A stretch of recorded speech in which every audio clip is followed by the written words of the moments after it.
students, we just finished chapter 3, pictures, and Junie B. Jones she showed a picture to the class saying, "Ooh, I drew a rooster."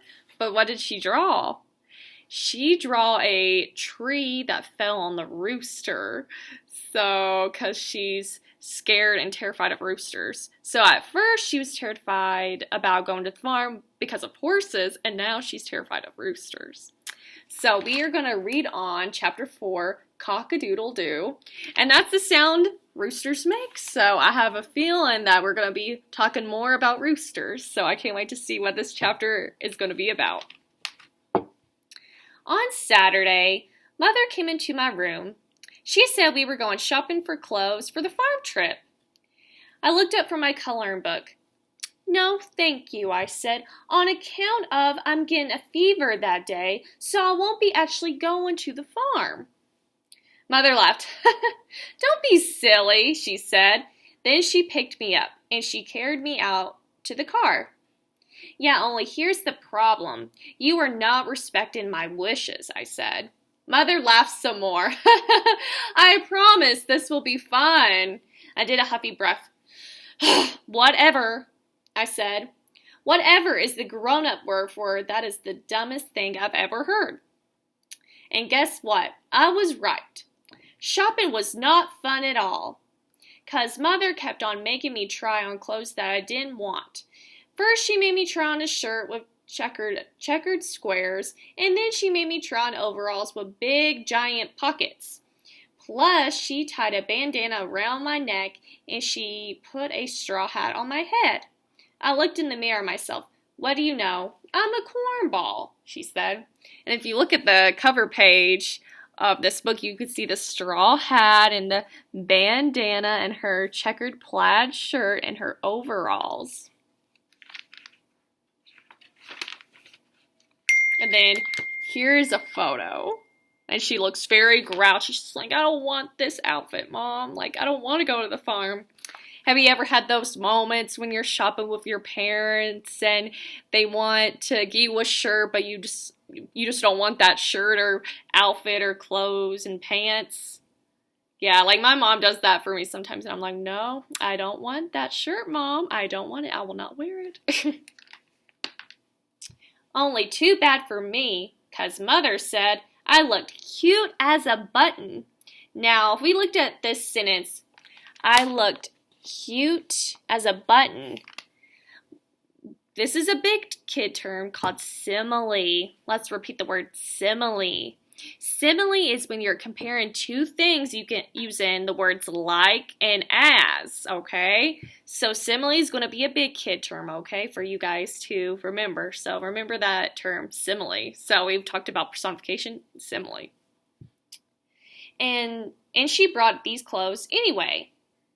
Plus, also, she bought me a throwaway camera at the drugstore. After we got home, I started to color again. Mother hanged up my new clothes.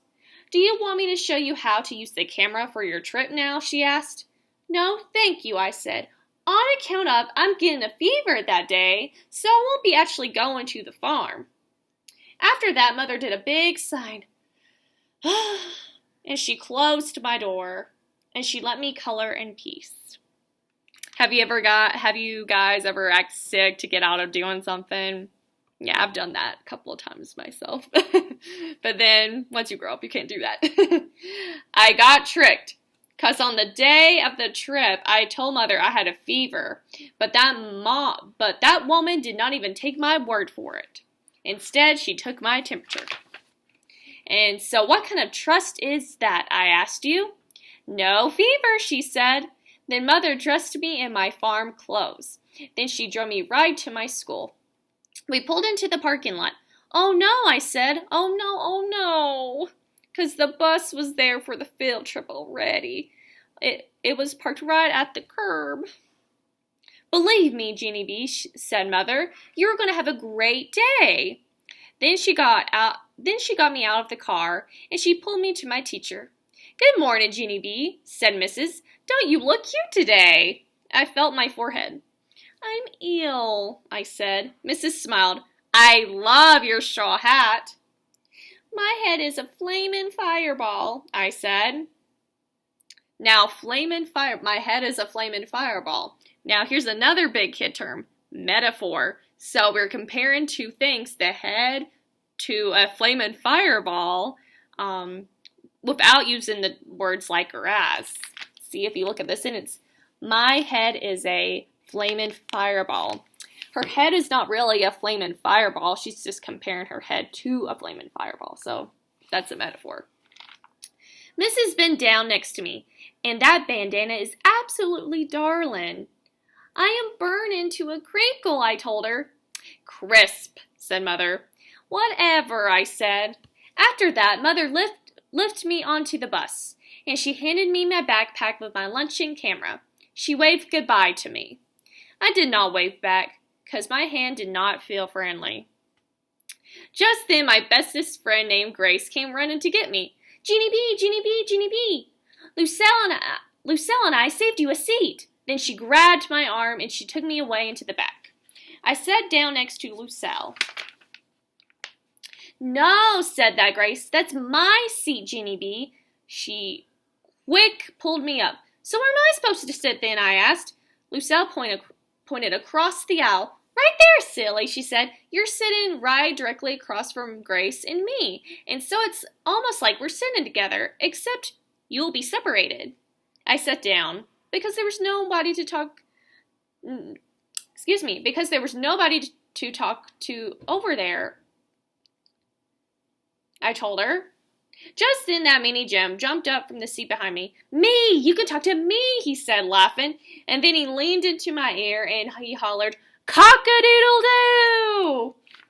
Oh no. Yeah, I hate those moments when I was in elementary school and then my friends would sit on one seat across the aisle and then there would be no room for me, so I had to sit beside them in the next seat from across the aisle, but I would have no one to sit by me, so that would make me sad. But yeah, there's Lucille, Minnie Jeannie, and Junie B. Jones all on the bus together going to the farm. He yelled cock-a-doodle-doo right into my eardrum. Too bad you're afraid of roosters, he said. Roosters can tell if you're afraid. Junie B., ask anybody. Roosters can always peck the scaredy heads first. No, they do not, Jim, I said back. You're just making that up, probably. And anyhow, if roosters peck people's heads off, all the farmers would have numb heads. Only they don't. So there. Ha ha. Jim raised one eyebrow. Are you sure all farmers don't have nub heads? He said, kind of spooky. Are you? He did a grin. Why do you think farmers wear hats? Jim leaned closer. To cover up their nubs, that's why, he whispered. After that, he lifted up my hat, and he patted my head, and he said, cock-a-doodle-doo, all over again. Oh no, that meanie Jim is being mean to Junie B on the bus. So they're on their way to the farm. So this should be exciting. And the next chapter, chapter 5, is going to be called E-I-E-I-O. So I can't wait to see what the next chapter is going to be about. Thanks.